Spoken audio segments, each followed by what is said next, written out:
આગળના લેક્ચરની અંદર આપણે ટ્રાયોસ, ટેટ્રોસ અને પેન્ટોસ પ્રકારની મોનોસેકેરાઇડ પૂર્ણ કરી ચૂકેલા છીએ. હવે એના પછીની n=6 લઈએ ત્યારે હેક્ઝોસ પ્રકારનું મોનોસેકેરાઇડ મળશે, જેનું પ્રમાણ સૂચક સૂત્ર C6H12O6 બનશે.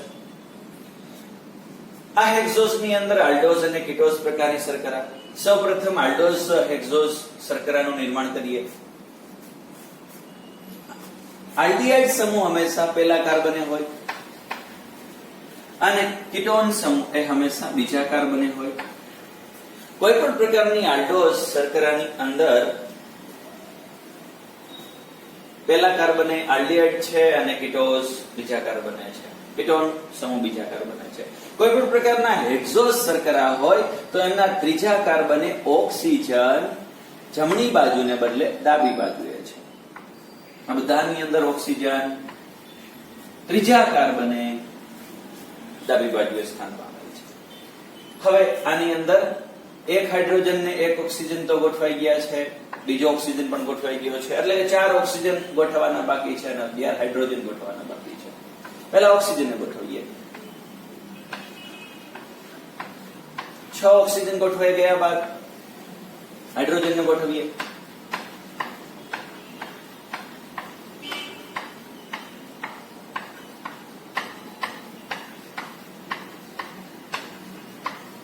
આ આલ્ડો હેક્ઝોસ નું બંધારણ તૈયાર થયેલું છે અને આ રસાયણ છે ગ્લુકોઝ.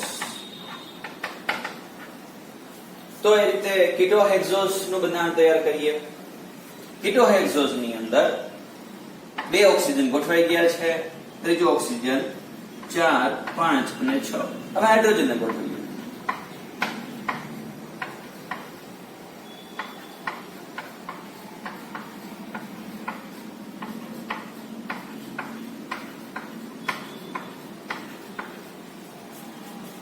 કીટો હેક્ઝોસ નું ઉદાહરણ છે ફ્રુક્ટોઝ. આ રસાયણ ફ્રુક્ટોઝ છે. હવે આપણને ગ્લુકોઝના સમઘટક આઇસોમર અને આઇસોમર બીજા ત્રીજા કે ચોથા કાર્બને ફેરફાર કરીને મળશે. ખાસ કરીને બીજા અને ચોથા કાર્બને ફેરફાર કરી H અને OH ના સ્થાનની અંદર આપણે ગ્લુકોઝના સમઘટક એપીમર બનાવશું.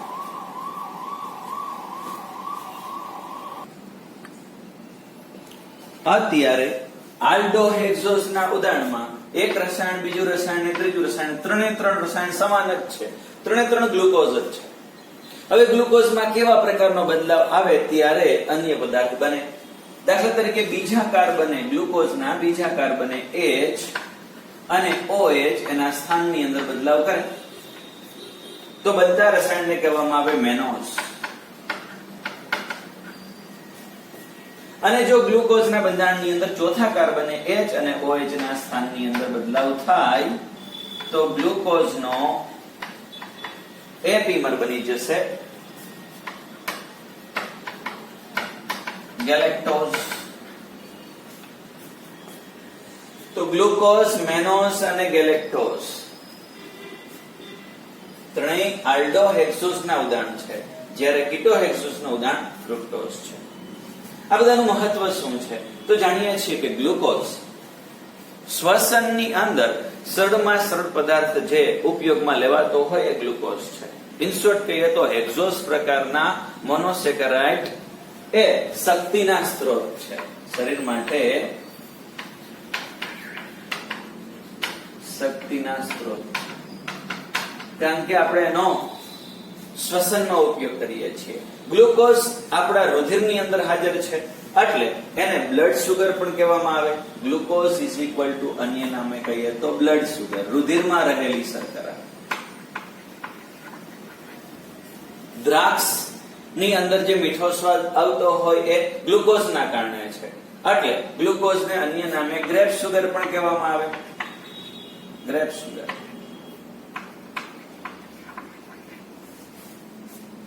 મેનોઝ નું મહત્વ શું છે તો મેનોઝ મોનોસેકેરાઇડ છે. એ જોડાવાથી બનશે મેનન અને મેનન પોલીસેકેરાઇડ છે. એ પોલીસેકેરાઇડ નો ઉપયોગ ક્યાં કરશું તો કોષ દિવાલ બનાવવા માટે. ગેલેક્ટોઝ ગેલેક્ટોઝ મુક્ત સ્વરૂપે જોવા મળતો નથી, પરંતુ અન્ય રસાયણના બંધારણમાં હોય, જેમ કે ગેલેક્ટોઝને ગ્લુકોઝ સાથે જોડો, ગેલેક્ટોઝનું ગ્લુકોઝ સાથે જોડાણ કરીએ તો બનતી રચનાને કહેવામાં આવે lactose. Galactose plus glucose is equal to lactose. તો લેક્ટોઝના બંધારણમાં ગેલેક્ટોઝ છે અને લેક્ટોઝ ક્યાં હોય? દૂધની અંદર. દૂધની મીઠાશ માટે જે જવાબદાર હોય એ લેક્ટોઝ છે. આ ઉપરાંત લેક્ટોઝની હાજરી પેક્ટિન, હેમિસેલ્યુલોઝ ના બંધારણમાં છે. ચેતાતંત્ર સાથે સંકળાયેલા રસાયણોની અંદર પણ લેક્ટોઝ જોવા મળતો હોય, એટલે કે લેક્ટોઝને અન્ય નામે કહેવામાં આવે બ્રેઇન સુગર. ચેતાતંત્ર સાથે સંકળાયેલો આ પદાર્થ છે is equal two brain sugar. તો લેક્ટોઝ મુક્ત સ્વરૂપે, પોતાના સ્વતંત્ર સ્વરૂપે જોવા મળતું નથી, અન્ય રસાયણના બંધારણમાં હોય. અન્ય રસાયણ કયું? કાં તો ગેલેક્ટોઝ મુક્ત સ્વરૂપે જોવા મળતો નથી, એ લેક્ટોઝના બંધારણમાં, પેક્ટિનના બંધારણમાં, હેમિસેલ્યુલોઝના બંધારણની અંદર હોય, અને એ ચેતાતંત્ર સાથે સંકળાયેલી શર્કરા છે, એટલે એને કહેવામાં આવે બ્રેઇન સુગર. હવે ketohexose is equal to fructose. Fructose ક્યાં હાજર છે? તો ફળોના રસની અંદર ફ્રુક્ટોઝ હાજર છે. ફળોના રસની અંદર હાજર છે, એટલે ફ્રુક્ટોઝને અન્ય નામે કહેવામાં આવે ફ્રૂટ સુગર.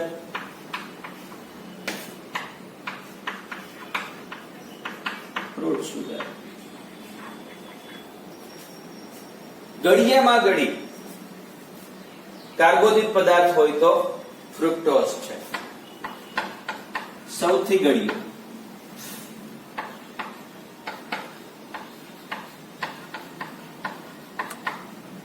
જો કોઈ કાર્બોદિત પદાર્થ હોય તો એ ફ્રુક્ટોઝ છે. આ બધાનું કાર્ય કે મહત્વ જો એક જ લાઈનમાં કહેવું હોય તો આ તમામ શક્તિના સ્ત્રોત છે. ખાસ કરીને ગ્લુકોઝ સરળ સ્વરૂપ છે અને શ્વસનમાં એનો ઉપયોગ થાય છે. હવે હેક્ઝોઝ બાદ n is equal to 7 લઈએ તો n is equal to 7 લેતા આપને હેપ્ટોઝ મળશે. હેપ્ટોઝ નું પ્રમાણ સૂચક સૂત્ર C7H14 અને O7 પ્રાપ્ત થશે. તો 7 કાર્બનને એક હરડમાં લખવાના થશે. હેપ્ટોઝ પ્રકારની મોનોસેકેરાઇડની અંદર આલ્ડોઝ નું કોઈ ઉદાહરણ નથી, પરંતુ કીટોઝ નું ઉદાહરણ છે. એટલે કે આપણે હેપ્ટોઝ નું રસાયણ બનાવવું પડશે. 7 કાર્બન ગોઠવાઈ ગયા છે, બીજા કાર્બને તો કીટોન સમૂહ છે જ.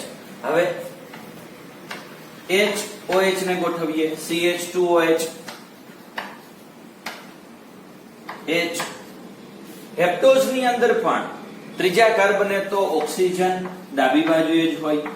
ઇન શોર્ટ હેક્ઝોઝ હોય કે હેપ્ટોઝ હોય, ત્રીજા કાર્બને ઓક્સિજન ડાબી બાજુ, OH OH OH અને CH2OH. 1 2 3 4 5 6 7 ઓક્સિજન અને હાઇડ્રોજન 3 4 5 6 7 8 9 10 11 12 13 14.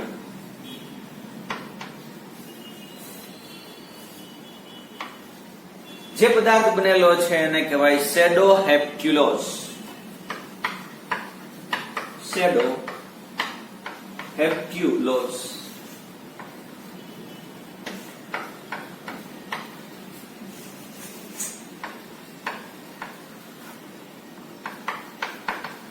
સેડોહેપ્ટ્યુલોઝ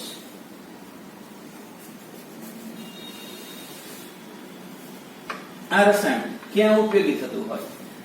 પ્રકાશ સંશ્લેષણની અંધકાર પ્રક્રિયા.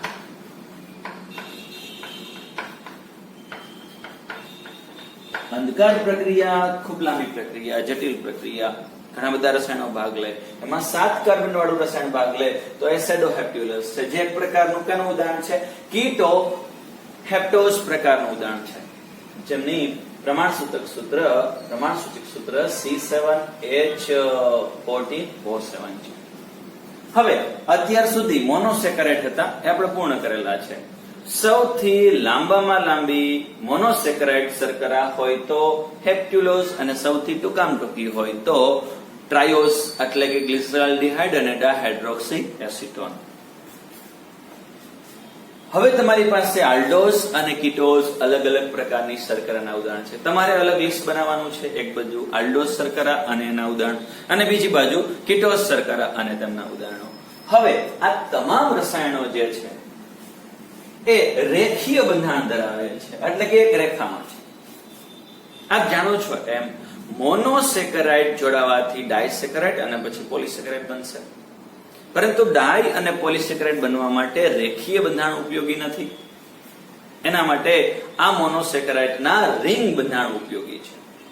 ખાસ કરીને હેક્ઝોસ પ્રકારની શર્કરા ડાયસેકેરાઇડ અને પછી પોલીસેકેરાઇડ બનવા માટે ભાગ લેતી હોય તો સૌપ્રથમ હેક્ઝોસ શર્કરાનું રિંગ બંધારણ કેવું હોય અને કઈ રીતે એની રિંગ બનતી હોય એ સમજવું પડે ડાયસેકેરાઇડ અને પોલીસેકેરાઇડ નો અભ્યાસ કરતા પહેલા.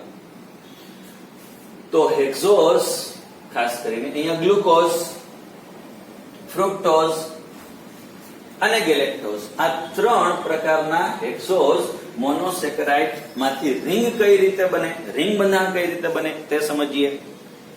એના પછી કઈ રીતે ડાયસેકેરાઇડ બનતું હોય અને પોલીસેકેરાઇડ બનતું હોય તે સમજીશું.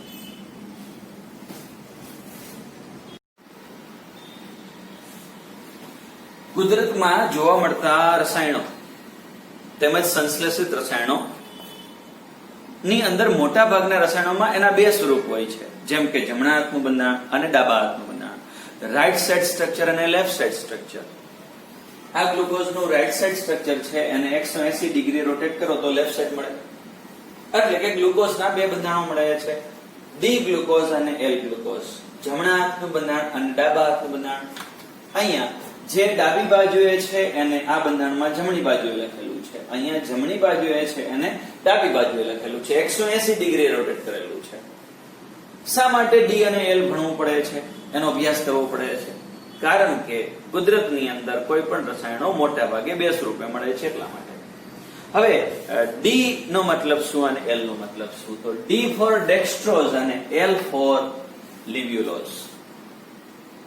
બંધારણ ડેક્સ્ટ્રો રોટેટરી છે કે લીવો રોટેટરી છે એ સમજવા માટે કોઈ પણ પદાર્થ ડેક્સ્ટ્રો છે યા લીવો છે સમજવા માટે એમનું દ્રાવણ બનાવી એમને ટેસ્ટ ટ્યુબ ની અંદર દાખલ કરવાનું અને એમાંથી પસાર કરવાનું plane polarise light is equal to ધ્રુવીભૂત સમતલીય પ્રકાશ, કે જે પ્રકાશની અંદર કિરણો બધા એક જ દિશામાં હોય એવો પ્રકાશ પસાર કરવાનો. પ્લેન પોલરાઇઝ લાઇટ PPL દ્રાવણમાંથી પસાર કરીએ. એક દ્રાવણ એક ટેસ્ટ ટ્યુબમાં ગ્લુકોઝનું બનાવેલું છે, બીજામાં ફ્રુક્ટોઝનું બનાવેલું છે, અને ટેસ્ટ ટ્યુબની બીજી બાજુ પ્રકાશ કઈ દિશામાં વળે છે તે ચેક કરતું મશીન ઇઝ ઇક્વલ ટુ પોલારીમીટર ગોઠવવાનું, જે અનુભવ કરશે પ્રકાશ જમણી બાજુ વળે છે કે ડાબી બાજુ, ક્લોકવાઇઝ વળે છે કે એન્ટી ક્લોકવાઇઝ. જો કોઈ દ્રાવણમાંથી પ્લેન પોલરાઇઝ લાઇટ પસાર કરીએ અને પોલારીમીટરની અંદર ક્લોકવાઇઝ દિશામાં is equal two right side જમણી બાજુ પ્રકાશ વળતો બતાવવામાં આવે તો એ હંમેશા ડેક્સ્ટ્રો રોટેટરી પદાર્થ હોય, અને ડેક્સ્ટ્રો રોટેટરી પદાર્થ માટે ડેક્સ્ટ્રોઝ શબ્દ વાપરવામાં આવે. તો ગ્લુકોઝ એક ડેક્સ્ટ્રોઝ નું ઉદાહરણ છે. આની અંદર કેવું રસાયણ ભરેલું છે? ડેક્સ્ટ્રો રોટેટરી, જમણી બાજુ વાળતું.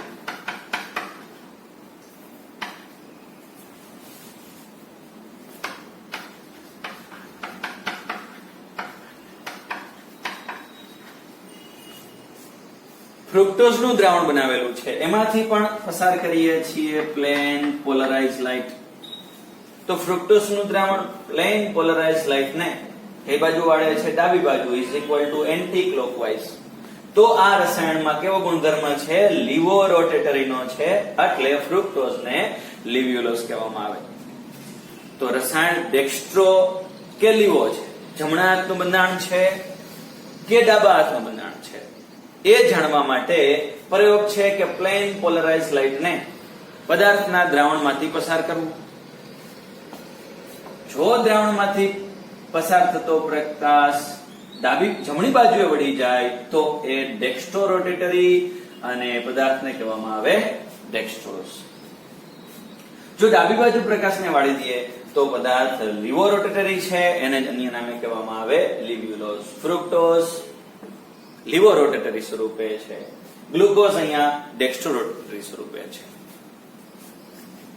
અત્યારે આપણે ડી ગ્લુકોઝને લક્ષમાં લઈને એનું રિંગ બંધારણ સમજવાનો પ્રયત્ન કરીએ. રિંગ બંધારણ સમજવા માટે આ એક ઓરિજિનલ ગ્લુકોઝ છે, એમાંથી ફેરફાર કરીને સાઈડમાં બીજો ગ્લુકોઝ લખશું.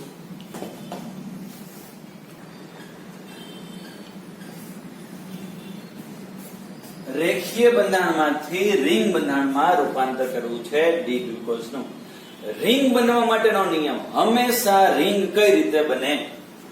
તો જ્યાં સી દ્વિબંધ ઓક્સિજન છે તે કાર્બન અને છેલ્લેથી બીજો કાર્બન, એટલે કે 5 કાર્બન વાળો પદાર્થ હોય તો છેલ્લેથી બીજો ઇઝ ઇક્વલ ટુ 5મો, 5 કાર્બન વાળો પદાર્થ હોય તો છેલ્લેથી બીજો ઇઝ ઇક્વલ ટુ ચોથો. અહીંયા આ બંધારણને એકદમ ખોલી નાખેલું છે. અહીંયા આલ્ડીહાઇડ સમૂહ ખોલી નાખેલો છે, જે સી ડબલ બોન્ડ ઓ અને એચ ધરાવે છે પહેલા કાર્બને.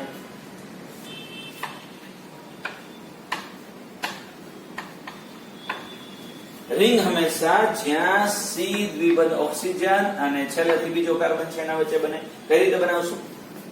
તો 5મા કાર્બને રહેલા OH માંથી હાઇડ્રોજન પહેલા કાર્બને રહેલા ઓક્સિજન સાથે જોડાશે, એટલે અહીંથી એક બંધ ખુલી જશે.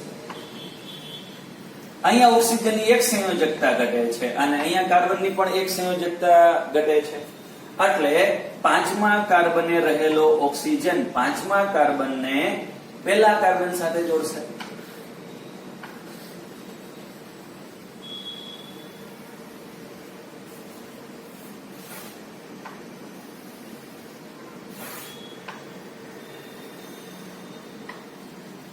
આ ઓક્સિજનને વ્યવસ્થિત દેખાય એટલે અહીંયા વચ્ચે લખીએ છીએ. આ રિંગ બંધારણ થઈ ગયું. રિંગ ની અંદર કેટલા કાર્બન છે? 5 અને એક કાર્બન છઠ્ઠો રિંગ ની બહાર. હવે આ રિંગ બંધારણને એના મૂળભૂત સ્વરૂપે ડ્રો કરીએ તો રિંગ ની અંદર 6 ખૂણા બનાવવા પડશે. એક કોર્નર, એક ખૂણો ઓક્સિજનનો અને બાકીના બધા 5 ખૂણાઓ કાર્બન માટેના. અહીંયા દરેક ખૂણો રિંગ ની અંદર કાર્બન દર્શાવે છે. દાખલા તરીકે અહીંયા પહેલો કાર્બન છે, બીજો કાર્બન છે, 3 કાર્બન છે, 4 કાર્બન છે, 5 છે. હવે પહેલા કાર્બને શું છે? H અને OH. તો આ રિંગ બંધારણની અંદર લખતા જઈએ કે પહેલા કાર્બને H અને OH. બીજા કાર્બને શું છે? H અને OH. ત્રીજા કાર્બને તો OH અને H.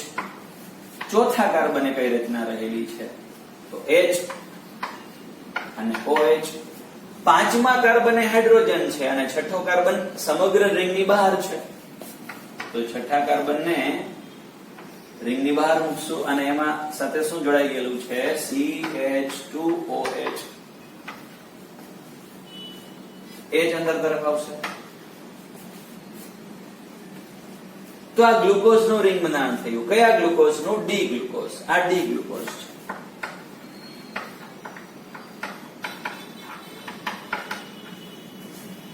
હવે અગાઉ આપણે સમઘટકની અંદર એક શબ્દ બાકી રાખેલો હતો. એક એપીમર હતું અને બીજું એનોમર હતું.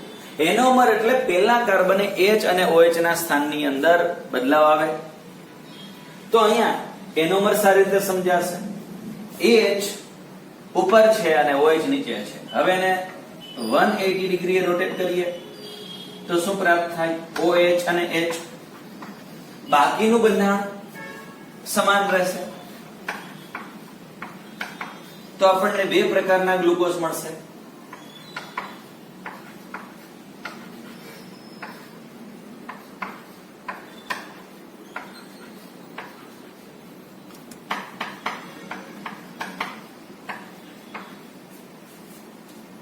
પ્રથમ કાર્બન છે, બીજો કાર્બન છે, ત્રીજો કાર્બન છે, ચોથો, પાંચમો કાર્બન અને છઠ્ઠો કાર્બન.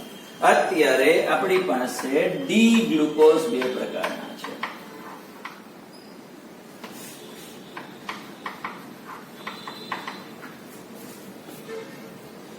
પ્રથમ ગ્લુકોઝ કે જેમાં H અને OH લખેલા છે, બીજામાં OH અને H લખેલું છે. બંને એકાબીજાના એનોમર છે.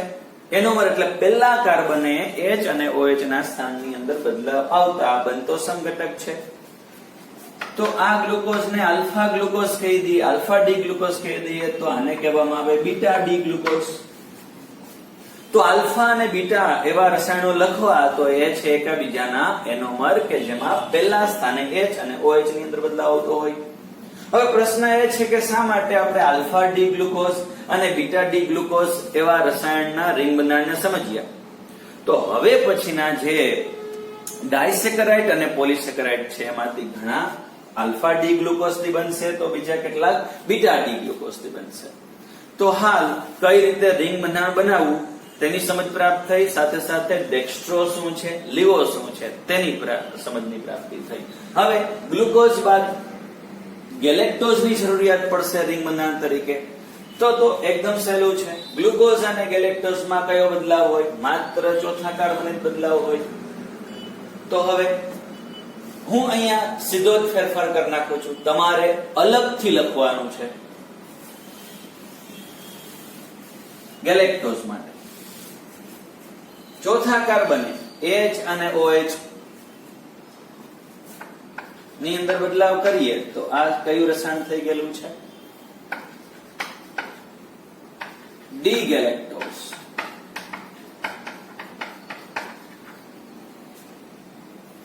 આપણે ડેક્સ્ટ્રોને સમજીએ કારણ કે લીવો નો વધારે કોઈ આપણા સિલેબસમાં ઉપયોગ છે નહીં. D galactose. તો આ ડી ગેલેક્ટોઝ નો રિંગ બના. રિંગ હંમેશા કોની કોની વચ્ચે બને? C દ્વિબંધ ઓક્સિજન અને છેલ્લેથી બીજો કાર્બન. OH ઉપર H નીચે. અહીંયા પણ OH ઉપર H નીચે.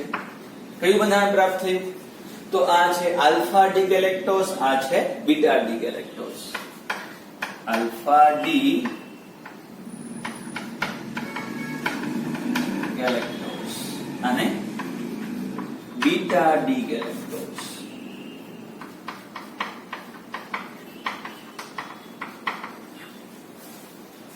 તો હવે આપણી પાસે અત્યાર સુધી 4 રિંગ બંધારણ છે. આલ્ફા અને બીટા ડી ગ્લુકોઝના, આલ્ફા અને બીટા ડી ગેલેક્ટોઝના. હવે ફ્રુક્ટોઝ નું રિંગ બંધારણ સમજીએ.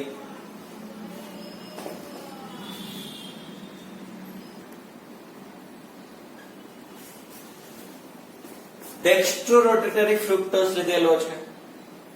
1 થી 6 કાર્બન. રિંગ હંમેશા કોની કોની વચ્ચે બનતી હોય?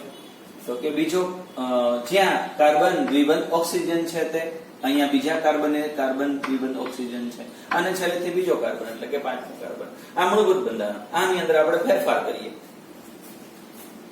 તો H પાંચમા કાર્બનેથી દૂર થઈ બીજા કાર્બનના ઓક્સિજન સાથે જોડાશે, તેમનો એક બંધ ખુલી જશે. અહીંયા એક કાર્બનની સંયોજકતા ઘટે છે અને અહીંયા ઓક્સિજનની પણ એક ઘટે છે. બીજો કાર્બન અને પાંચમો કાર્બન હવે ઓક્સિજન વડે જોડાઈ જશે.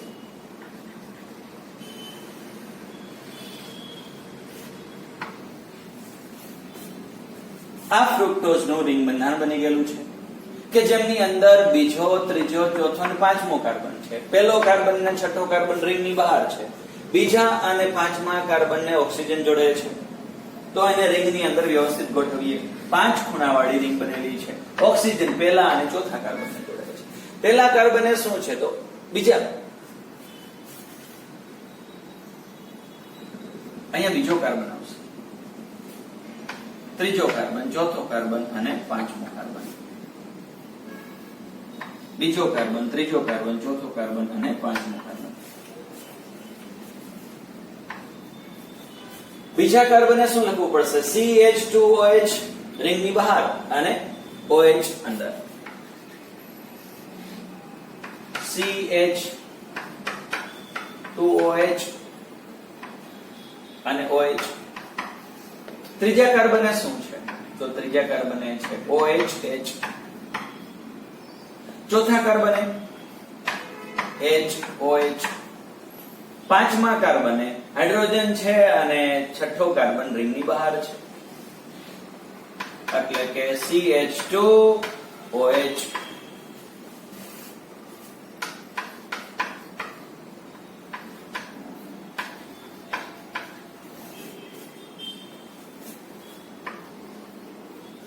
અને H. તો આ ફ્રુક્ટોઝનું રિંગ બંધારણ બની ગયેલું છે. હવે જેમ ગ્લુકોઝ અને ગેલેક્ટોઝ આલ્ફા અને બીટા હતા, એમ ફ્રુક્ટોઝ પણ આલ્ફા અને બીટા થશે. આ OH ને ઉપર શિફ્ટ કરી દો. પેલો કાર્બન નીચે લઈ ગયો. હવે બાકીનું બંધારણ સમાન છે.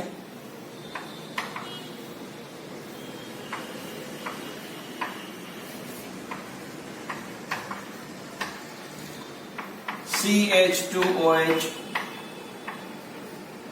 અને H. કાર્બન નંબર 1 2 3 4 5 ને 6. કાર્બન નંબર 1 2 3 4 5 ને 6. આ છે આલ્ફા ડી ફ્રુક્ટોઝ, તો આ છે બીટા ડી ફ્રુક્ટોઝ.